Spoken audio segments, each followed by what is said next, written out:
Hello everyone. Today we are starting our chapter as block elements, and this chapter is from inorganic chemistry. We have to study the two blocks in class 11th, that is S block elements and P block elements. Then after the P block, D and F block, again we will study in next standard 12th. Okay. So first we understand that what are S block elements. So the element whose last electron enters into the subshell is called the S block elements. Okay, तो ऐसे हमारे elements S block elements कहलाते हैं जिनका जो last electron है वो किस शेल में जाना चाहिए, ऑर्बिटल में एस में जाना चाहिए. ठीक है. नाउ हमारे पीरियोडिक टेबल का ग्रुप 1 और ग्रुप 2 जो है वो एस ब्लॉक एलिमेंट्स होते हैं, क्योंकि इनका जो लास्ट इलेक्ट्रॉन होता है वो एस ऑर्बिटल में एंटर करता है. अगर हम ग्रुप 1 की बात करें, ठीक है, तो देखिए पीरियोडिक टेबल वैसे आपने क्लास 10th में उसका स्ट्रक्चर देखा ही होगा कि पीरियोडिक टेबल कैसा होता है. उसमें हमारे वर्टिकल कॉलम्स होते हैं 18, है ना.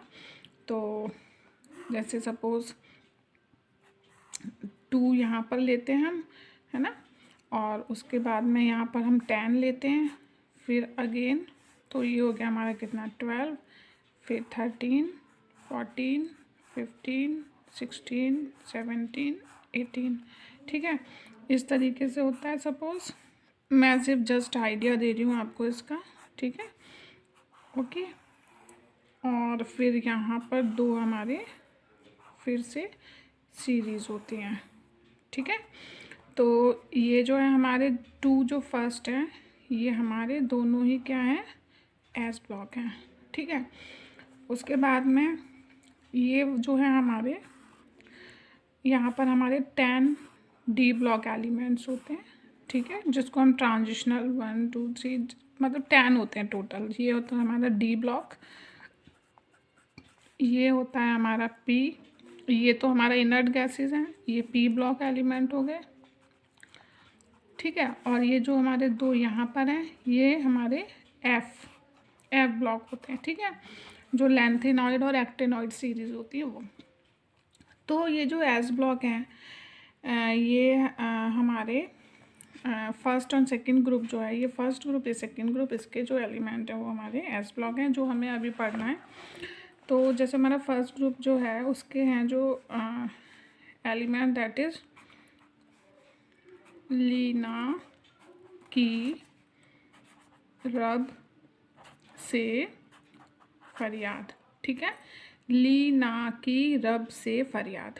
ओके, अब इसका जनरल कॉन्फ़िगरेशन क्या है हमारा, ये है हमारा S1.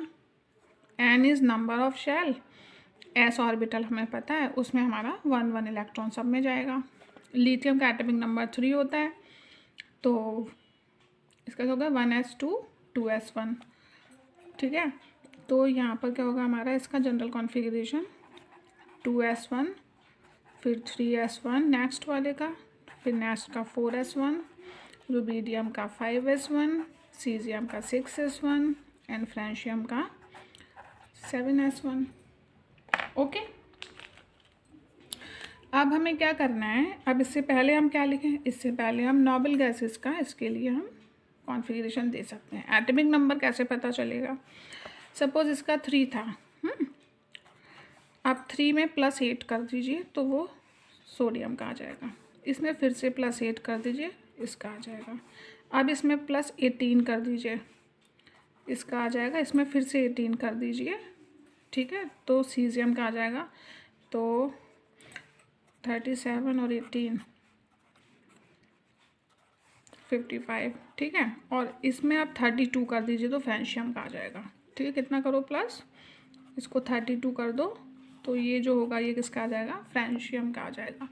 तो इस तरीके से हम इसके एटॉमिक नंबर पता कर सकते हैं. ठीक है, तो ये हमारा जो मेटल हैं फर्स्ट ग्रुप के जो मेटल्स हैं उनको हम क्या बोलते हैं, एल्कली मेटल्स बोलते हैं। क्या बोलते हैं, alkali metals. Now why they are called alkali, देखिए एल्कली मीन्स होता है वाटर सॉल्युबल बेसिस, यही तो होता है।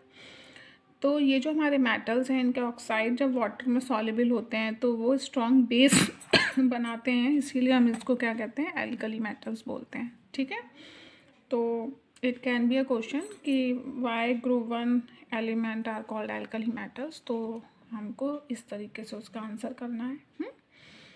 अब हम देखते हैं नेक्स्ट, अगर हम इसके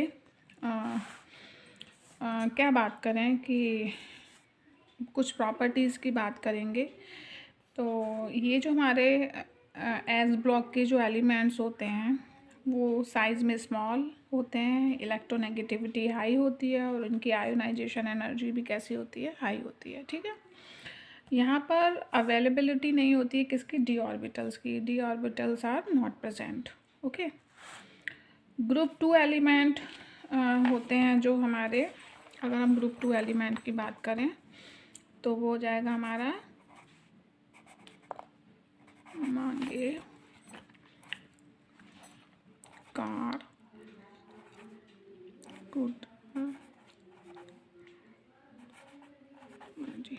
ठीक है, तो ये जो हमारा है, तो ये हमारा ग्रुप 2। ठीक है, दिस इज ग्रुप 2। तो ये जो है हमारे, ये है हमारे एल्कली अर्थ मेटल्स। एल्कली भी इनके साथ वर्ड एडेड है, why, because these metals are also form strong alkalis, bases हैं ये स्ट्रॉन्ग वाटर सॉल्युबल। और अर्थ जो वर्ड इसमें आया है, एल्कली अर्थ मेटल्स मीन्स इनको अर्थ क्रस्ट से हम क्या कर सकते हैं, फाउंड कर सकते हैं अर्थ क्रस्ट में, इसलिए इसको हम एल्कली अर्थ मेटल्स बोलते हैं। ठीक है, चलिए अब नेक्स्ट देखते हैं। देखिए ये मेटल्स को डिटेल में हम एल्कली मेटल्स का पूरी प्रॉपर्टीज़ ख़त्म करने के बाद हम ये शुरू करेंगे। ठीक है, इसलिए मैंने बस थोड़ा सा आपको एलिमेंट का ही बताया है कि कौन से एलिमेंट ग्रुप 2 में आते हैं। बाकी हम एल्कली मेटल्स की प्रॉपर्टीज़ जब ओवर करेंगे तब हम एल्कली अर्थ मेटल्स को स्टार्ट करेंगे। अब देखिए हमने यहाँ डायगोनल रिलेशनशिप की बात की। देखो डायगोनल क्या होता है, ऐसे, ठीक है, जो स्लैंटिंग, यहाँ कोई एलिमेंट है, यहाँ भी है, यहाँ भी है, यहाँ भी, तो उनमें कुछ सिमिलैरिटीज़ हैं, तो वो डायगोनल रिलेशनशिप हमें शो कर रहा है।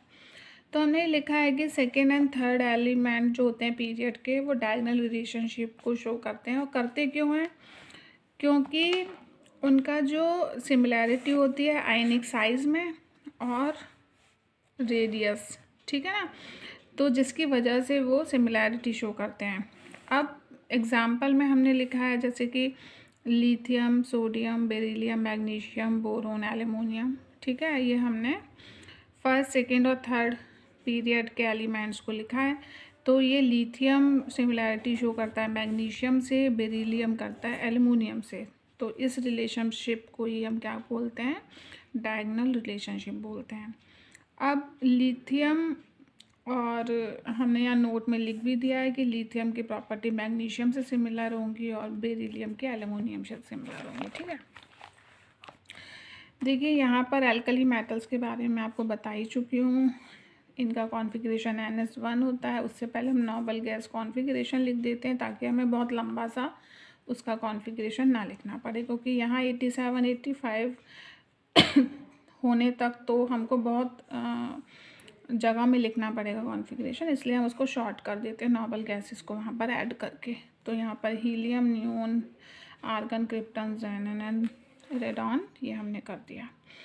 अब क्या होता है कि देखिए इसके जो आउटर मोस्ट शेल में 1 इलेक्ट्रॉन है, तो स्टेबिलिटी गेन करने के लिए रीडीली अपने आउटर मोस्ट शेल के इलेक्ट्रॉन को लूज़ कर देंगे और ये स्टेबल हो जाएंगे। ठीक है ना, तो एल्कली मेटल्स जो होते हैं वो रीडीली रिएक्ट कर लेते हैं। क्यों कर लेते हैं, why, because they have only 1 electron in outermost shell, so they easily donate its electron to become stable. Next, ये जो है फ्री स्टेट में नहीं पाए जाते। क्यों नहीं पाए जाते, क्योंकि जब वो जल्दी से रिएक्ट कर लेंगे तो कंपाउंड्स का फॉर्मेशन करेंगे, और कंपाउंड्स का फॉर्मेशन हो रहा है मीन्स वो फ्री स्टेट में नहीं पाए जाएंगे। हाईली इलेक्ट्रोपॉजिटिव होते हैं, मतलब जैसे हम ग्रुप में अप टू डाउन आते हैं तो इलेक्ट्रोपॉजिटिविटी क्या हो जाती है, मेटल्स की इंक्रीज़ होने लगती है। अगर हम इसके फ्लेम टेस्ट की बात करें तो ये करैक्टरिस्टिक कलर देते हैं। तो जो भी मेटल है अगर हम उसको बर्न करेंगे तो उसकी फ्लेम जो होगी वो एक पार्टिकुलर कलर की होगी। जैसे लिथियम है, उसका क्रिमिसन रेड कलर होगा। अगर इस कलर का, अगर मेटल को बर्न करने पर ऐसा कोई कलर आ रहा है, मीन्स आप लिथियम को बर्न कर रहे हैं।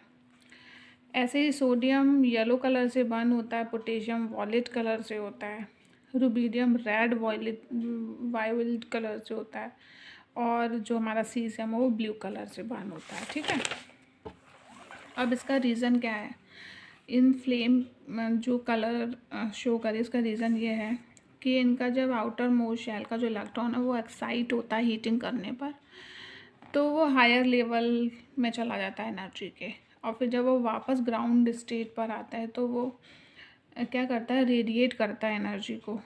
तो फिर वो जो एमिशन होता है रेडिएशन का, वो जिस भी विजिबल रीजन में होगा लाइट के, वही कलर की फ्लेम हमको दिखाई देती है। ठीक है, ये नोट है, इसको आप नोट कर लीजिएगा। ओके, अब नेक्स्ट देखते हैं एटॉमिक एंड आयनिक रेडियस कैसी होती है, किसकी, ये एलिमेंट्स की।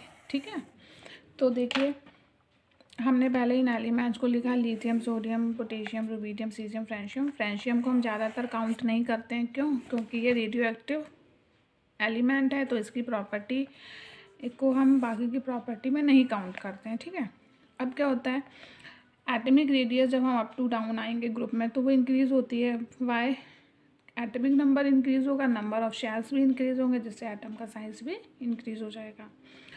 दूसरा देखते हैं आयनाइजेशन एंथैल्पी। ठीक है, आयनाइजेशन एंथैल्पी क्या होती है, जब हम ग्रुप में अप टू डाउन आते हैं तो क्या होता है कि एटम का साइज़ बड़ा होता है।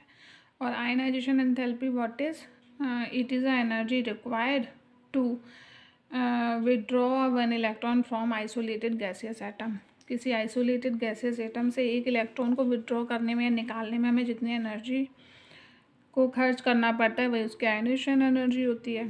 तो जैसे जैसे एटम का साइज़ बढ़ेगा, न्यूक्लियस उससे आउटर शेल से दूर हो जाएगा, तो क्या होगा, उसका अट्रैक्शन भी आउटर मोस्ट शेल के इलेक्ट्रॉन पर कम होगा, तो उसे निकालने के लिए हमको कम एनर्जी देनी पड़ेगी, जिसकी वजह से जो आयनाइजेशन एनर्जी है वो अप टू डाउन आने पर कम हो जाएगी। तो सबसे ज़्यादा किसके लिए होगी, लिथियम के लिए होगी, फिर उसके बाद किसके लिए होगी, sodium, then after potassium, then after caesium, then after francium. Okay, अब सेकेंड आयोनाइजेशन एनर्जी जो होती है वो बहुत हाई होती है इनकी, क्यों, क्योंकि ये जो एल्कली मेटल्स हैं, आउटर मोस्ट शेल के इलेक्ट्रॉन उन्होंने जो वन था उसको लूज़ करके वो स्टेबल हो गए। अब जब स्टेबल हो गए हैं तो आप स्टेबिलिटी वाली उनकी स्टेट से अगर इलेक्ट्रॉन को विड्रॉ करना चाहेंगे तो अब आपको ज़्यादा एनर्जी को एक्सपेंड करना पड़ेगा, खर्च करना पड़ेगा, जिसकी वजह से इनकी सेकेंड आयोनाइजेशन एनर्जी क्या होती है, वो हाई होती है। नेक्स्ट देखिए हाइड्रेशन एंथैल्पी। हाइड्रेशन एंथैल्पी क्या होती है, देखिए जब हम 1 मोल गैसियस मॉलिक्यूल्स को क्या करें, वाटर में डिज़ोल्व करें, तो वो डिज़ोल्व करने में जितनी एनर्जी हमारी रिलीज़ होती है वही क्या होती है, हाइड्रेशन एनर्जी। एक बार मैं आपको समझा देती हूँ हाइड्रेशन एनर्जी। कोई भी आयनिक कंपाउंड लीजिए, ठीक है, सपोज़ हमने लिया KCl ले लीजिए, NaCl ले लीजिए, कुछ भी जो भी आप चाहें। तो सपोज़ हमने NaCl लिया, we know NaCl decompose as Na plus Cl minus, वो सॉरी Cl माइनस, चलिए मैं दोबारा लिख देती हूँ। हमने लिया Na प्लस Cl माइनस, ठीक है। अब हम इसको वाटर में डिज़ोल्व कर रहे हैं, तो वाटर में भी आयनिक फॉर्म होती है, मीन्स HOH, यही होता है ना।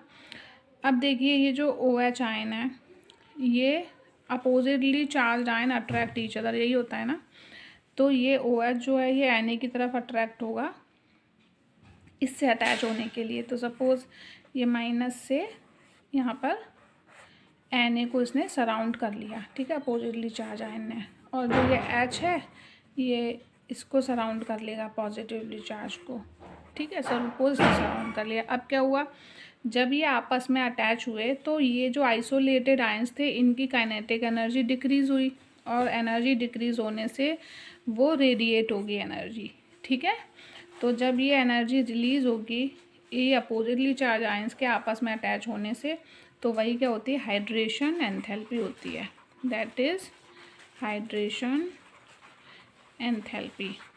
ओके, तो जब हम हाइड्रेशन एंथैल्पी जो होती है वो एटम के साइज़ पर डिपेंड करती है, मतलब कैटाइन के साइज़ पर डिपेंड करती है। सपोज़ एक हमारा जो आयन है चार्ज वो इतना है और दूसरा हमारा इतना है, ठीक है। अब क्या है, ये स्मॉलर इन साइज़ है, तो इसने क्या कर रखा है कि इसका जो न्यूक्लियस है वो आउटर मोस्ट शेल पर क्या करेगा, अट्रैक्शन फोर्स उसका ज़्यादा होगा, और ये जो बड़ा है इसका साइज़, इसका जो फोर्स होगा वो यहाँ तक आने पर वीक हो जाएगा। तो ये अपोजिटली चार्ज आयन को ज़्यादा पावरफुली तरीके से इसको अट्रैक्ट कर सकता है कंपैरेटिवली दिस वन।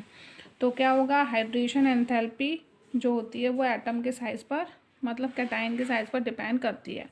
इसीलिए लिथियम की हाइड्रेशन एनर्जी सबसे ज़्यादा होती है, सीजियम की कम होती है, ठीक है। क्यों, क्योंकि ये साइज़ में बड़ा है तो ये इसकी हाइड्रेशन एनर्जी भी कम होती है, और ये लिथियम जो साइज़ में छोटा है इसलिए इसकी हाइड्रेशन एनर्जी जो होती है एंथैल्पी ज़्यादा होती है, ठीक है।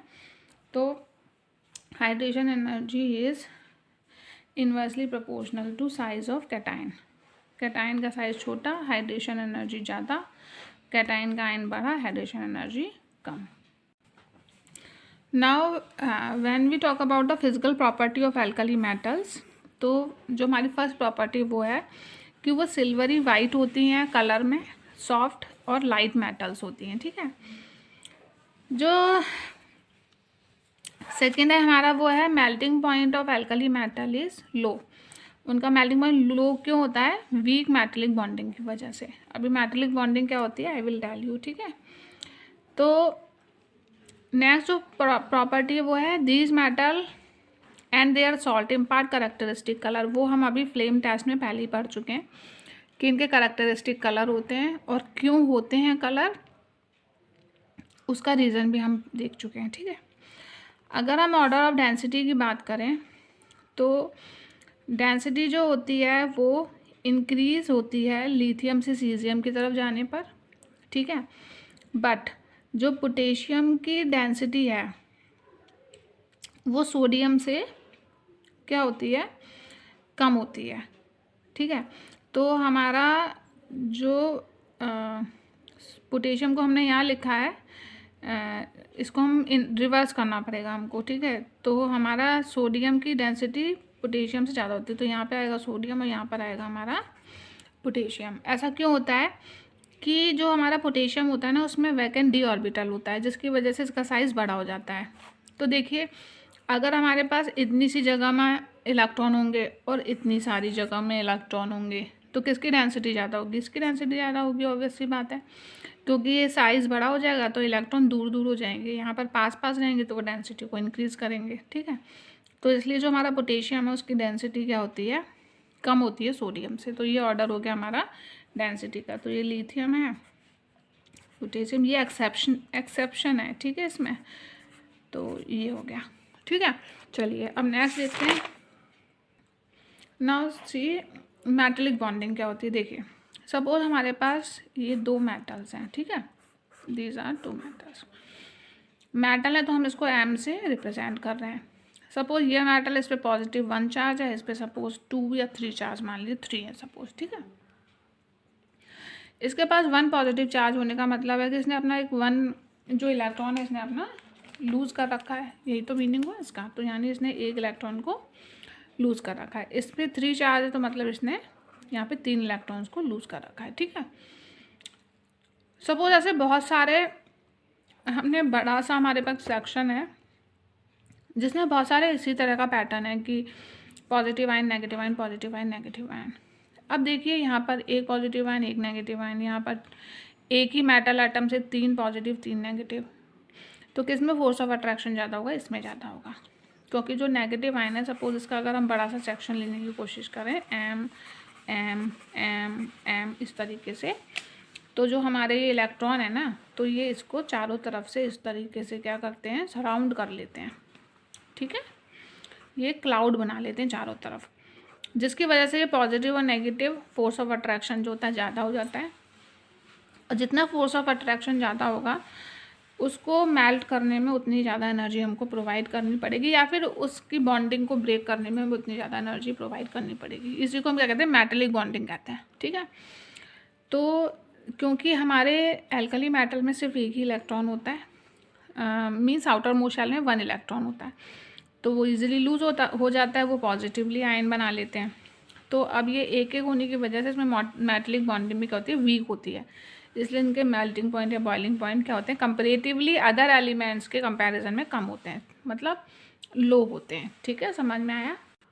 अब देखिए हमारा जो मेटेलिक बॉन्डिंग का जो सीक्वेंस है, मीन्स ऑर्डर है, वो इस तरीके से है। मीन्स मेल्टिंग पॉइंट और बॉइलिंग पॉइंट का सबसे ज़्यादा लिथियम का, फिर अपोजिट कर दीजिए इसको पूरे को। ठीक है, तो जब हम डाउन जाते हैं, अप टू डाउन ग्रुप में जाते हैं, तो मेल्टिंग और बॉइलिंग पॉइंट एल्कली मेटल्स के कम होते जाते हैं। क्यों होते जाते हैं? क्योंकि जो एटम का साइज़ वो बढ़ जाता है। एटम का साइज़ बढ़ने की वजह से क्या होता है, उनका न्यूक्लियर फोर्स भी वीक होता चला जाता है, जिसकी वजह से उनके मेल्टिंग बॉइलिंग पॉइंट भी कम हो जाते हैं। अब हम बात करेंगे किसकी, केमिकल प्रॉपर्टीज़ की। ठीक है, यह क्या है हमारी केमिकल प्रॉपर्टीज़, जिसमें सबसे पहला आएगा रिएक्टिविटी। तो हाईली रिएक्टिव है ये, क्यों? क्योंकि इनकी आयनाइजेशन एंथैल्पी बहुत लो है।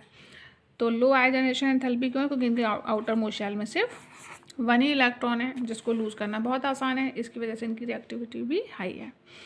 अब इनकी रिएक्टिविटी टुवार्ड्स ऑक्सीजन देखें अगर हम, तो क्या है, देखिए जब ये एल्कली मेटल्स रिएक्ट करते हैं ऑक्सीजन के साथ, तो सपोज हमारा लिथियम रिएक्ट कर रहा है तो वो बनाता है मोनोऑक्साइड। ठीक है, तो और अगर हमारा सोडियम कर रहा है तो वो बनाता है परऑक्साइड। और जब हमारे other metals like potassium, rubidium, caesium करते हैं तो वो बनाते हैं सुपर ऑक्साइड। ठीक है, अब ये क्या होते हैं, देखिए जो हमारा मोनोऑक्साइड है वो तो है 2Li2O। ठीक है, जैसे कार्बन मोनोऑक्साइड होता है, मीन्स ऑक्सीजन का एक एटम है इसके साथ। ये 2 मॉलिक्यूल Li2O के हैं। यहाँ पर आप इसको ये नहीं काउंट करेंगे कि यहाँ पे ऑक्सीजन 2 हो गया। ठीक है, ऐसे नहीं काउंट करेंगे। तो ये क्या है, हमारा मोनोऑक्साइड है। अब सोडियम क्या बनाता है, परऑक्साइड। परऑक्साइड क्या होता है, परऑक्साइड वो होते हैं जिसमें ऑक्सीजन होता है उस पर एक एक नेगेटिव चार्ज होता है। वैसे जनरली ऑक्सीजन पर 2 नेगेटिव चार्ज होते हैं। एक ऑक्सीजन के एटम पर जो फॉर्मल चार्ज होता है वो कितना होता है, 2-, लेकिन परऑक्साइड में क्या होता है, 1-1 होता है। अब जब हम सुपर ऑक्साइड की बात करें तो क्या होता है, O2 के ऊपर सिर्फ 1 होता है। इसका मतलब क्या हुआ कि एक ऑक्सीजन के एटम पर हाफ चार्ज हो जाता है। ठीक है, ऐसे होता है। तो ये क्या है हमारा, ये तीन एल्कली मेटल के ग्रुप में 3 तरीके से रिएक्शन करते हैं मेटल्स ऑक्सीजन के लिए। तो ये इम्पॉर्टेंट है क्योंकि जहाँ भी एक्सेप्शन होता है वो चीज़ इम्पॉर्टेंट होती है। ठीक है, तो लिथियम मोनोऑक्साइड बनाएगा, ये आप याद रखिएगा। सोडियम परऑक्साइड बनाएगा, और जो हमारे अदर मेटल हैं पोटेशियम, रुबीडियम, सीजियम, वो क्या बनाएंगे, सुपर ऑक्साइड्स बनाएंगे।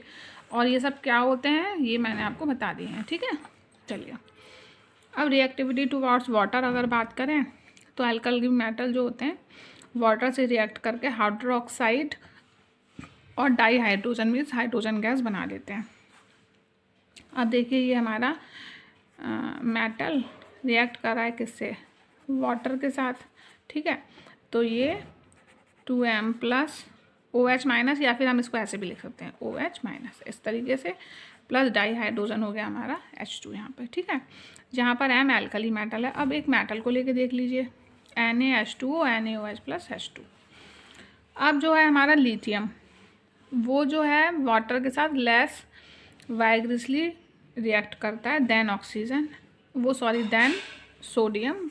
क्यों करता है, क्योंकि इसका साइज़ बहुत छोटा है और उसकी हाइड्रेशन एनर्जी बहुत ज़्यादा है। ये मैंने अभी आपको बताया इससे जस्ट पहले कि लिथियम की हाइड्रेशन एनर्जी ज़्यादा क्यों है। ठीक है, तो जो हमारा लिथियम है वो लेस वाइग्रसली रिएक्ट करता है किसके साथ, वाटर के साथ। तो reactivity of water of alkali metal उसका ऑर्डर क्या है इस तरीके से है। ठीक है, लिथियम से ज़्यादा सोडियम, फिर पोटेशियम, फिर रुबिडियम, फिर सीजियम। ओके, अब देखिए रिएक्टिविटी टुवार्ड्स हैलोजन। जो हमारे एल्कली मेटल्स हैं वो हैलोजन्स के साथ रिएक्ट कर लेते हैं और अपने अपने कंपाउंड बनाते हैं, ठीक है, मेटल हैलाइड बनाते हैं। तो ये M यहाँ पर जो है, this is M is metal, और X जो है हमारा हैलो ग्रुप है। और हैलो ग्रुप क्या हो सकता है? फ्लोरीन, क्लोरीन, ब्रोमीन, आयोडीन, ये हमारे हैलो ग्रुप है। एक्सेप्शन सब लिथियम के लिए ही हैं इसमें हमारे चैप्टर में। Lithium halide are somewhat covalent, ठीक है ना, due to high polarization capability of lithium ion. तो ये जो हमारे लिथियम हैलाइड जो हैं वो थोड़े से कोवैलेंट होते हैं, ठीक है। किस लिए होते हैं कोवैलेंट? वैसे तो ये आयनिक होने चाहिए, बाकी सब क्या है? आयनिक हैं, लेकिन लिथियम के केस में ये क्या है? कोवैलेंट है। ऐसा क्यों है? क्योंकि ये the distortion of electron cloud of anion by the cation is called polarization. क्योंकि ये जो इलेक्ट्रॉन क्लाउड होता है ना, उसको क्या करते हैं? डिस्टॉर्ट कर देते हैं। कौन? लिथियम जो कैटाइन होता है वो उसको डिस्टॉर्ट कर देता है, तो पोलराइजेशन आ जाता है, ठीक है, उसको पोलर हो जाता है, इसलिए वो लिथियम का जो रिएक्टिविटी है वो हैलोजन के लिए थोड़ी डिफरेंट है। Rest of the chemical property we will do in next video, ठीक है। Thank you so much.